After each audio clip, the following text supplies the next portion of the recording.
कुत्सितवाद, वाचो वेगम, वाणी के वेग को शासन में लीजिए, और मनशाह, मनोवेगम, मन का वेग आता है। ये देखूं, ये भोगूं, आदि आदि संकल्प विकल्प, इसके वेग को सह जाओ। कुछ नहीं बोलना, सहने का मतलब होता है कुछ नहीं बोलना। मन कह रहा मुझे ऐसा करना है, मुझे ऐसा करना है, मुझे ऐसा, कुछ नहीं बोलना। कुछ भी उसकी जलन जो हो रही है किसी से नहीं कहना, शांत गंभीर, खत्म। पर उपासक क्या करता है, जो कच्चा उपासक है, नहीं नहीं अब मेरे मन में आ रही, मेरे मन में जलन हो रही, मुझे ऐसा करना है, मुझे ऐसा नहीं। शांत, न बोलना है जो मन में आ रहा है, ना उसकी जलन पर ध्यान देना है, अपने मंत्र नाम उपासना कर्तव्य में लगे रहो, शांत हो जाएगा। इसके शांत करने की युक्ति है, इसे मतलब मत रखो। जैसे एक पागल आदमी रोड में खड़े तुम्हारे ऊपर कंकड़ फेंके, थूके, गाली दे, तो अपने लोग क्षमा भाव से कि वो पागल है, ऐसे मन भी पागल है, इसके निर्णय पे ना हो। ये क्षण क्षण में बदल, इसको भजन से मतलब नहीं है, इसको क्षण क्षण में नवीन नवीन प्रपंच चाहिए। ये मनशः वेगम, मनोवेगम, इसका स्वरूप यही है, यही बंधन और मोक्ष का कारण है। ये क्षण क्षण में प्रपंच चाहता है। 5 ज्ञानेंद्रियों के द्वारा ये जाल रचा करता है जीव को फंसाने का। जहां हो, जैसी परिस्थिति में हो, बहुत अच्छी परिस्थिति भगवान ने दी, उसी परिस्थिति में भजन कर ले जाओ। परिस्थिति बदलने की जरूरत नहीं है, भजन करने की जरूरत है। भजन कर ले गए तो स्थिति बदल जाएगी, परिस्थिति नहीं। परिस्थितियां कहीं भी अनुकूल नहीं होती, स्थिति अनुकूल बनाई जाती। भजन के द्वारा स्थिति, जीवन में कभी कोई परिस्थिति ही ऐसी नहीं रही जिसमें भजन किया जा सके। जीवन में पूरे, अगर पूरे जीवन के तारतम्य को देखते हैं तो एक कष्ट की वेदी पर स्वाहा ही स्वाहा होता रहा है। जीवन की आहुति केवल कष्ट पर, और आज भी कष्ट ही कष्ट। फिर आप सोचोगे सुख किसे कहते हैं? ऐसे कांटों वाले पेड़ पर ऐसा सुगंधित फूल खिलता है कि जिससे परमात्मा मुग्ध हो जाता है। जीवात्मा नहीं, परमात्मा मुग्ध हो जाता है। वो ये मार्ग है। उस सुमन को लेकर वो अपने श्रृंगार में लगा लेते हैं। सुमन, सुंदर मन, ये कांटों पे खिलता है। जैसे गुलाब का फूल कांटों पे नहीं खिलता, हाँ ये कांटे हैं। हर द्वंद की पीड़ा को सहता हुआ जब उपासक आगे बढ़ता है तब सुमन खिलता है। उस सुमन को प्रियाजू अपने केश पास पे धारण करती है। उस सुमन को प्रियाजू अपने कर कमल में लेती है। अगर आप सहना नहीं सीखे, मांगे बनी रही हृदय की, ऐसा हो तो भजन हो सकता है, ऐसा हो तो भजन, तो लिख लो आप। मन बहुत चंचल है, इसको हर समय नवम नवम नवम, जहां जैसी परिस्थिति उसी में भजन करके निकल चलो। गृहस्थ में हो, विरक्त में हो, गांव में हो, शहर में हो, जहां जैसी परिस्थिति, परिस्थिति बदलने की कोशिश मत करो, स्थिति बदलने की कोशिश करो। जिनको लगता है परिस्थिति बदल जाएगी तो भजन होने लगेगा, नहीं। भजन होने लगेगा तो किसी भी परिस्थिति में भजन होने लगेगा। भजन नहीं तो किसी भी परिस्थिति में नहीं होगा, पक्का समझ लीजिए। इसलिए मनोवेगम, ये जो मन का वेग आ रहा है, इसको आप सहना सीखो और प्रियाजू पर भरोसा रखो। उनको जैसी परिस्थिति देनी होगी दे देंगी ना, भरोसा रखो। अगर मांग मुख से निकाल दी तो अधूरापन साबित हो जाएगा कि हमको ये खाना पीना, ये हमको पहनना, ये ऐसी परिस्थिति, ये ऐसी छोड़ दो। जोई जोई प्यारो करे सोई मोहि भावे। शांत हो जाओ, मन के वेग को सह जाओ।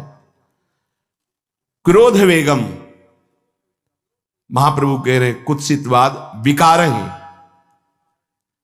समस्त विकारों में प्रधान विकार होता है काम। काम से ही क्रोध का प्रादुर्भाव होता है।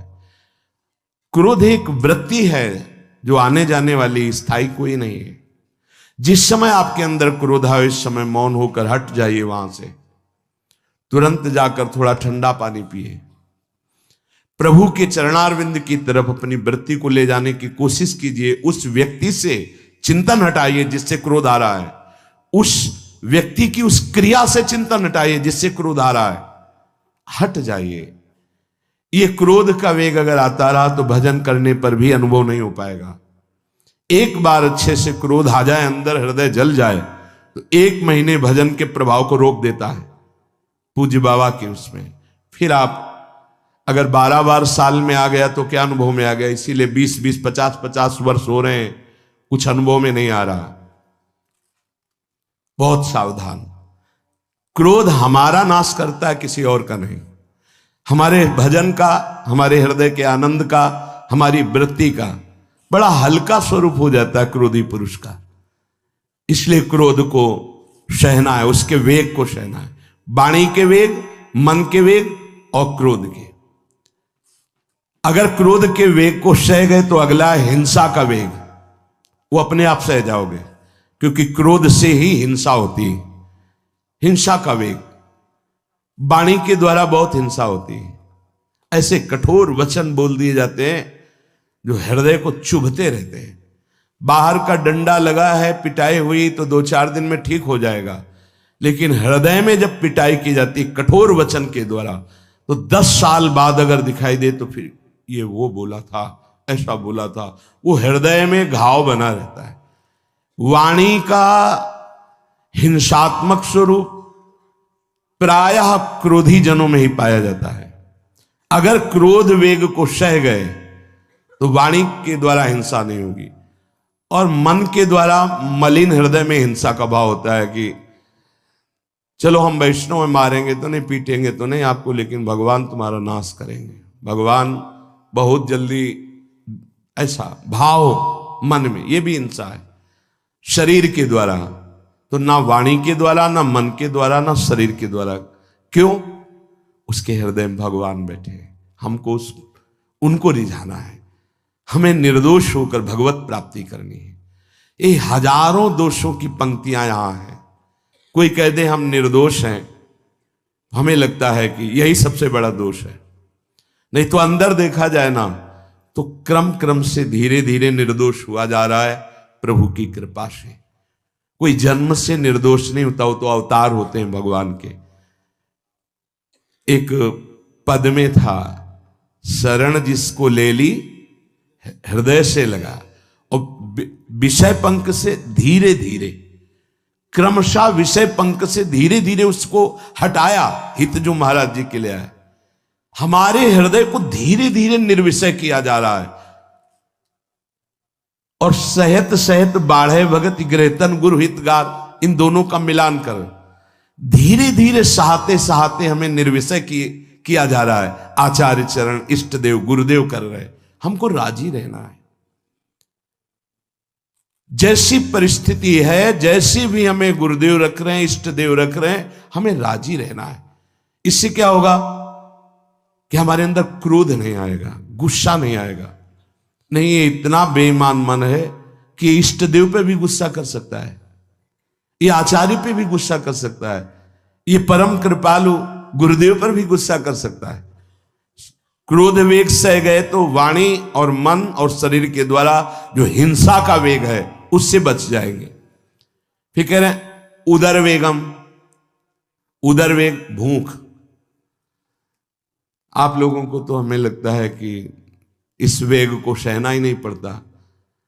ये जो विरक्त गंगा किनारे घूमने वाले हैं, इनको ज्यादा इस वेग को सहना पड़ता था, क्योंकि प्रायः कभी ऐसे शाम के समय पहुंचना होता, जब आप गंगा किनारे नहीं रुक सकते तो आश्रम, अब वहां पूछ लिया तो पूछ लिया, नहीं पूछ लिया तो राधे श्याम पढ़े।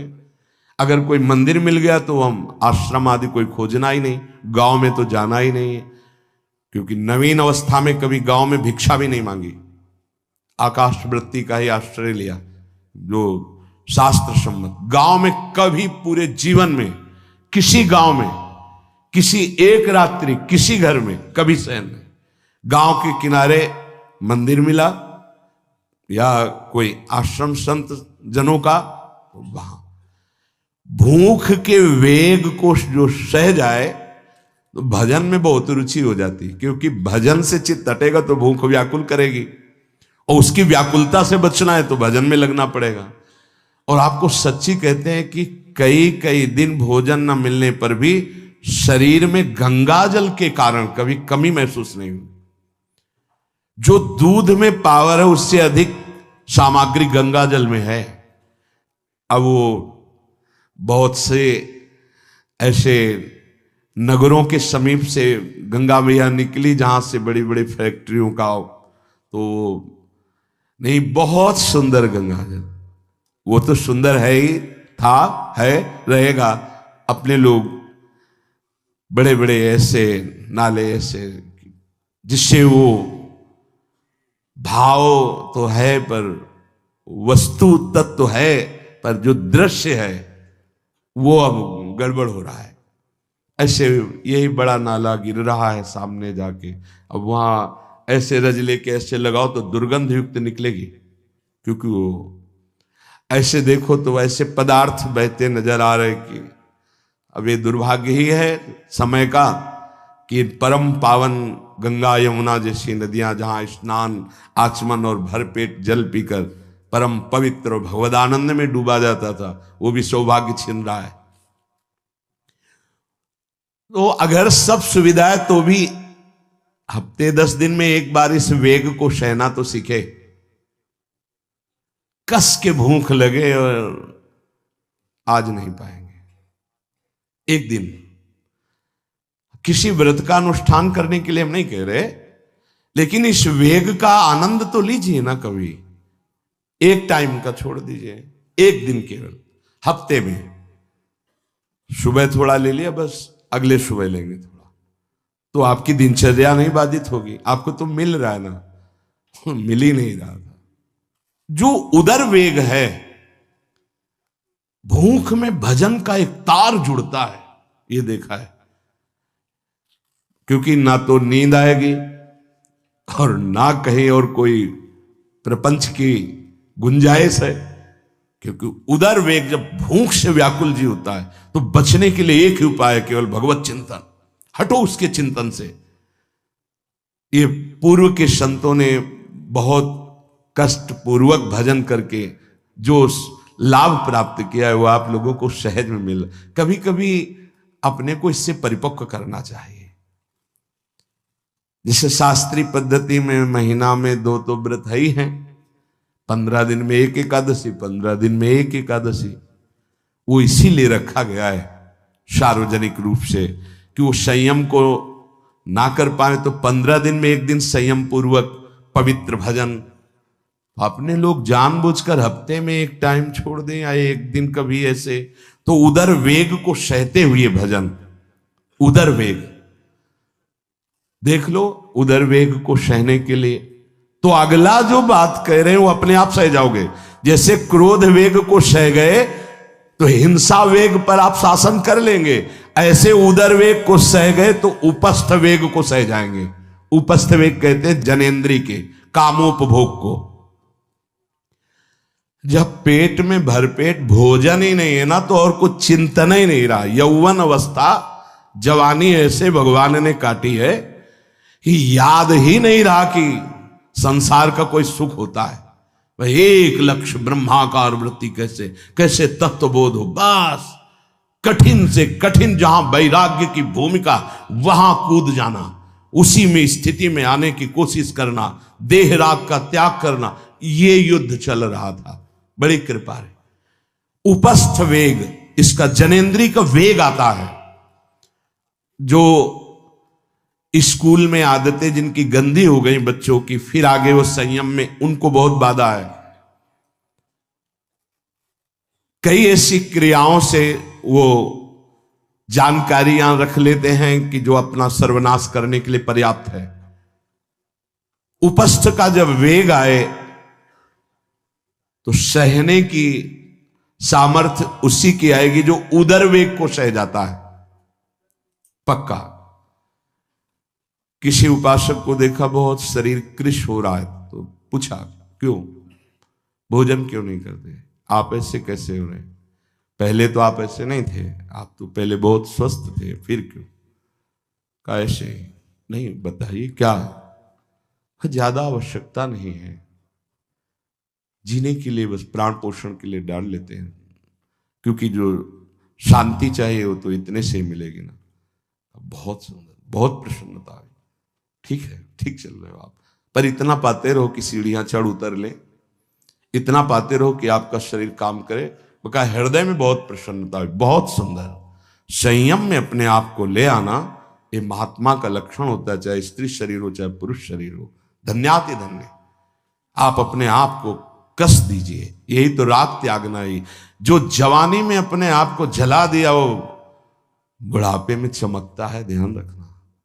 जो जवानी में उद्दंडता में समय व्यतीत किया वो बुढ़ापे में गंधाता है, ये भी ध्यान रखना।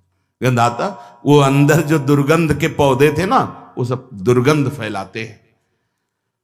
पूज्य श्री पंडित गया प्रसाद जी महाराज जी ने कहा, गृहस्थी में होते हुए भी 40 और 45 के बीच में काम विजयी हो जाना चाहिए, नहीं तो जीवन बिल्कुल बर्बाद हो जाएगा। जो कुछ गृहस्थ धर्म की सेवा है 40-45 के बीच तक हो जाए, मतलब 20 से 25 से ब्याह हुआ आपका, 40-45 तक लड़का बच्चा, इसके बाद अखंड ब्रह्मचर्य धारण कर लो। 40-45 से संयम में हो जाओ तो तुम्हारा जीवन सार्थक हो जाएगा। पूज्य पंडित गया प्रसाद जी महाराज, बहुत जरूरी है उपस्थ जनेन्द्री के वेग को सहना, पर हर वेग अपने आप में बहुत कठिन है, पर एक दूसरे से इसका तारतम्य है।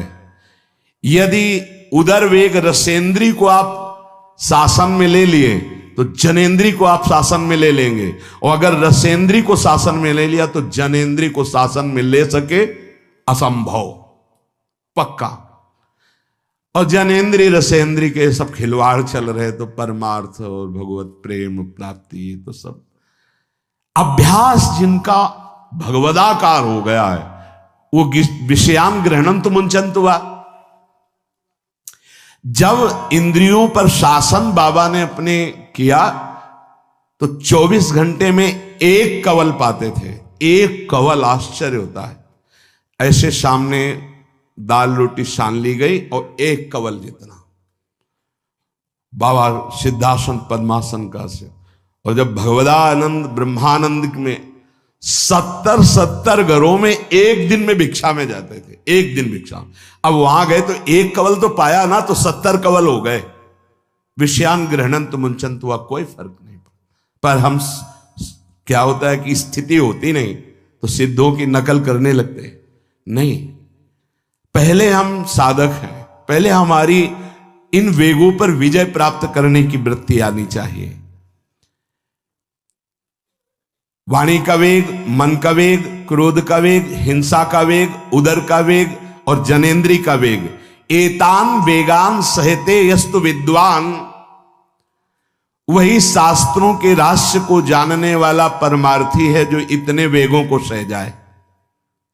निंदा चास्य हृदयम नोपहन्यात्, इसके बाद जब उसकी निंदा हो तो उस पर कोई फर्क नहीं पड़ना चाहिए। इसके बाद जो इन सब वेगों को सह गया है, अब उसकी निंदा हो रही, कोई निंदा कर रहा है तो उसको आनंद पूर्वक सह जाए। ऐसा क्यों कहा? इसके बाद अगर दोष है, निंदा हो रही, तब तो संभालना ही, ये गलती हो गई आपसे। जब आप दोष रहित है फिर निंदा हो रही तो आनंद पूर्वक आपको उसका विरोध नहीं करना, सहना है, क्योंकि ये सहना बिल्कुल भगवत साक्षात्कार के नजदीक ले जाएगा। देखो, अपमान, निंदा, तिरस्कार, असलियत में हम कैसे साधक हैं इन्हीं के द्वारा परिचय होता है। पूज्य स्वामी श्री अनंग बोधाश्रम स्वामी जी महाराज बड़े महापुरुष थे, जिनको स्वयं करपात्री जी महाराज मूर्तिमान ब्रह्म कह के साष्टांग दंडवत करते, दिगंबर रहते थे, नंग धड़ंग, केवल गंगा के ही तट पे। वो महीने 2 महीने में और कहीं नहीं जाते थे। एक बड़े वकील साहब थे, वो भिक्षुकों को रोटी दाल ऐसे रोज बंटवाते थे, उनकी पंक्ति में लगने जाते थे। महीने 2 महीने में एक बार पंक्ति में लगते थे जाके, नंग धड़ंग अवधूत वेश जटाएं, और जरूर ऐसी चेष्टा करते थे जिससे उनको धक्का मुक्की लगा दी जाए। तो एक दिन गए, लाइन में खड़े हुए, फिर 2 लोगों को क्रॉस करके आगे लाइन में, फिर आगे लाइन, तो जो नौकर डंडा लिए खड़े थे उन्होंने कहा तुम्हें बार बार मना किया, 1-2 डंडे लगे, फिर आगे जाके खड़े हो, तो धक्का मारा, पीछे किया। और ऐसा ये महीने 2 महीने में वहां सहने जाते थे। अचानक उस दिन वकील निकले, उन्होंने देखा अरे स्वामी अनंग बोधास, पता है तुम्हें कौन? साष्टांग दंड। उस दिन से जाना बंद कर दिया। फिर एक दिन गए थे प्रभुदत्त ब्रह्मचारी जी के यहाँ, कहां असनी है और कहां जोशी, गंगा किनारे पूरी रात चल करके पहुंचे। 2 बजे आवाज लगाई, ब्रह्मचारी, स्वामी जी उतरे नीचे, साष्टांग दंड, बैठे। उनका स्वामी जी 2 बजे रात, बोले हाँ ऐसे मन आया, आगे कुछ खाओगे पियाओगे? स्वामी जी, और वो भी परमहंस ब्रह्मचारी जी, बहुत संयमी महापुरुष प्रभुदत्त ब्रह्मचारी। टीन में कुछ आटा रखा था, बोले स्वामी जी कहो तो रोटी बना दे। बोले हाँ बनाओ। रोटी और नमक ऐसे पाए, जितना टीन में आटा था सब भाग, जो 2-4 किलो जो भी। तो बोले स्वामी जी आटा तो खत्म हो गया। बोले हाँ, भोजन का स्वाद तो साधु ही जानता है। फिर उठे, झूसी से आसनी फिर पैदल। हे संतों की मौत, अपमान, तिरस्कार, क्षुधा, हर वेग, ये हमारी कसौटी है। परमार्थ का पथिक चाहे जिस मार्ग का हो। देखो सुदामा जी गृहस्थ मार्ग के कितने उच्च कोटि के, नरसिंह मेहता गृहस्थ मार्ग में कितने उच्च कोटि के। एक कभी तो सौभाग्य ऐसा प्रभु देते जब कोई हमारी निंदा करता है, ये सौभाग्य है, हमें सहने का सौभाग्य मिलता है। कभी तो कोई अपमान करता है जब, तो भगवान से प्रेरित होकर वो सौभाग्य मिलता है। ये साधक को उस समय चिड़चिड़ा नहीं होना चाहिए, उस समय मुस्कुराना चाहिए कि आज मेरी स्थिति का थर्मामीटर डाला जा रहा है, कैसे हो, नहीं आनंदित है।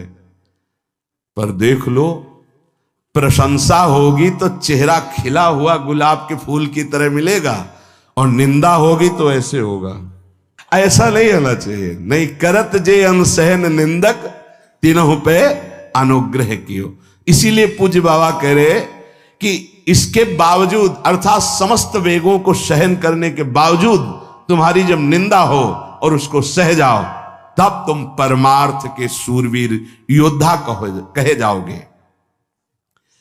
विपत्ति में सब साथ छोड़ देते तो हृदय के भी साथी साथ छोड़ते हैं, ध्यान रखना। जब विपत्ति आती है तो मन भी साथ देना बंद करने लगता है, विपरीत जाने लगता है, बुद्धि भी विपरीत जाने लगती है। इसलिए जो विपत्ति में अपने धैर्य और साहस को ना खोकर अपने सिद्धांत से चलता है उसे महात्मा कहते, चाहे वो गृहस्थ हो चाहे विरक्त हो। ध्यान दीजिए, संपत्ति में, अनुकूलता में तो सब सावधान होने की कोशिश करेंगे, बड़ी कृपा है भगवान की। यहां कहने विपत्ति में सब साथ छोड़ते हैं, ये जीवन में देखा है। विपत्ति में ना तो बाहरी कोई साथ देता है और ना मन साथ देता है, उस समय भजन साथ देता है, भजन। विपत्ति में हृदय को जो दृढ़ रखे, धैर्यवान और साहस बिल्कुल ना गिरने पावे, आगे बढ़ो, नाम जब तुम्हारा भजन वैसे ही चलना चाहिए, तब समझना चाहिए कि हमारी साधना परिपक्व। विपत्ति में कोई साथी नहीं होता, देखा गया है, कोई साथी नहीं। मन भी धोखा दे देता है, मन भी, अपना मन भी साथी नहीं, उस समय केवल भजन साथी होता है। तभी विपत्ति को कुंती जी ने मांगा, क्योंकि उस समय एक ही साथी होता है, हरि बस। संपत्ति में तो बहुत साथी मिल जाएंगे, अब तो साथी ही साथी हैं, जिधर देखो उधर साथी हैं। वो उस समय तो जिधर देखो उधर केवल हरि है, दूसरा कोई है नहीं। ये बड़ा सुख मिलता है जब तिरस्कार और विपत्ति एक साथ होती है, तो सीधे प्रभु से फोन में बात होती, सीधे प्रभु होते हैं कि आपके सिवा को। इसीलिए बहुत प्रवीण है कुंती माता, इसीलिए कहा कि मुझे विपत्ति दीजिए जो हर कदम में आपका स्मरण कराती है। अच्छा, प्रभु जब कृपा करते हैं तो ऐसी विपत्ति देते हैं कि अंतिम श्वास तक वो बनी ही रहती है, अंतिम श्वास तक बनी रहती है। हर कदम पर जैसे गार्ड रखा जाता है ना, सावधान, यहां से ऐसे ऐसे ऐसे हर समय विपत्ति महारानी सावधान, तुम्हारा जीवन कभी भी नष्ट हो सकता है, किसी भी क्षण नष्ट हो सकता है, इसलिए हर समय लक्ष्य पे रखो अपनी दृष्टि प्रिया प्रीतम पे। ये कृपा होती है। तो उपासक को जब विपत्ति मिले, सब साथ छोड़ दें, मन भी ना लगे, तब धैर्य और साहस दोनों को सुरक्षित रखते हुए साधना में समय आया है, परीक्षा आई है, फेल मत हो, धैर्य पूर्वक डटे रहो, निकल जाएगा। ये तूफान है, मन का तूफान है, माया का तूफान, निकल जाएगा, आगे बढ़ो। अगर भूल गए तो इससे बड़ी कोई हानि नहीं होगी, ध्यान देना। साहानिस्तन महच्छिद्रम सा चांद्र जड़ मूढ़ता यन्मुहूर्तम क्षणार्धम वा वासुदेवम न चिंतयेत। अय उपासक, वो मुहूर्त, वो आधा क्षण जिसमें आप अपने प्रभु को भूल गए, किसी भी प्रकार से अपमान को देखकर, निंदा को सुनकर, विपत्ति के चक्कर, सबसे बड़ी हानि हो जाएगी। आधे क्षण के लिए भी प्रभु को नहीं भूलना। सबसे बड़ी त्रुटि अंधापन, जड़ता, मूर्खता होगी कि उपासक निंदा सुनकर, अपमान की परिस्थिति में या विपत्ति में अपने प्रभु को भूल जाए। नहीं, एक क्षण के लिए भी नहीं, ना संपत्ति में भूलेंगे और ना विपत्ति में भूलेंगे। जो उपासक है वो ममता शून्य होता है, इसलिए उसका भजन नहीं रुक सकता। न शरीर पे ममता है, न किसी संबंधी पे ममता है, तो विपत्ति किस पे आएगी? इन शरीरों पर ही तो आती है। विपत्ति किस पे आएगी? संबंधों पर ही तो आएगी। तो उसका भजन क्यों नहीं रुकता? क्योंकि ममता शून्य है। इसीलिए इस ममता पर प्रहार गुरुदेव करते हैं, आचार्य शास्त्र करते हैं। ममता शून्य बनो, अपनी ममता केवल प्रियालाल से, तो भारी विपत्ति में भी हमारी ममता सुरक्षित श्यामा श्याम से, उनका चिंतन चलता है। एक एक कदम पर वो मुस्कुराते नजर आते हैं जब किसी का सहारा नहीं होता, किसी का भरोसा नहीं होता, कोई अपना नहीं होता है। ये जानबूझ करके किया जाता है, नहीं तो संसार में सबके कुछ न कुछ अपने होते हैं। संसार में कुछ न कुछ सपने होते हैं और कुछ अपने होते हैं। जानबूझकर सब सपने मिटाए जाते हैं और सब अपनेपन मिटाए जाते हैं। हमारा स्वप्न भी प्रभु होते, कल्पना, भावना, चाहत, गति, जो हमारे प्रभु होते हैं, हमारा अपनापन भी प्रभु से होता है। अब व्यवहार में सब अपने हैं। अब देख लो, पहले एक बार अपनापन हटाया, ममता हटाई, प्रभु के चरणों में रखी, इसके बाद अब सबसे प्रभु भाव से नाते नेह राम के मने, अब कोई फर्क नहीं। पर अभी ममता से समता में नहीं पहुंचे, इसलिए ममता हटानी है। एक बार हटाओ, अपने शरीर से, अपने संबंध से, अपने इंद्रियों के भोगों से ममता हटाकर श्री जी के चरणों में। एक अहमता ममता ये जग में है दुखदाई, ये जब श्री जी की ओर लगे तो होत परम सुखदाई। उपासक को क्यों विघ्न नहीं पड़ता भजन में? क्योंकि उसकी कहीं ममता ही नहीं होती। अमुक पधार गए, आओ तो मृत्यु लोक है, जाना ही है, राधा राधा राधा। बलराम ब्रजवासी बताते हैं कि उनके बगल में एक गृहस्थ भक्त थे, तो उनका पुत्र मथुरा गया तो एक्सीडेंट से पधार गया, और उनके 4 घंटे जप का नियम था, तो 2 घंटे हुए थे, वो जप रहे थे। सूचना ही कि आपके पुत्र का एक्सीडेंट हो गया और ऐसा ऐसा, तो उनका है या पधार गया? बोले पधार गया। बोले जब पधार ही गया तो आगे का कार्य आप लोग देखो, 2 घंटा रह गया, पूरा जप हो जाने पर ही हम उठेंगे। पूज्य श्री मुखिया जी महाराज जो इस समय गाते हैं, राधा वल्लभ जी इनके पिताजी बड़े मुखिया जी कहे, जहां राधा वल्लभ जी के सामने हारमोनियम में ऐसे हाथ रखा और एक बार राधा वल्लभ जी को देखा, आंख बंद की, तो समाज पूरी होने के बाद ही आंख खुलेगी। इतने में सूचना है कि आपके बड़े पुत्र को अग्नि के द्वारा ऐसा, तो शरीर पूरा हो गया। तो बस राधा वल्लभ जी की तरफ देखा, आंख मूंद ली, पूरी समाज करने के बाद ही उठे। क्यों? क्योंकि ममता शून्य है। ममता युगल चरणारविंद में राधा वल्लभ लाल जी की जाने का समय निश्चित है, चला गया। अब हम श्री जी की सेवा में उसका मंगल ही होगा, ये आना बड़ा कठिन है। ममता का त्याग होना बड़ा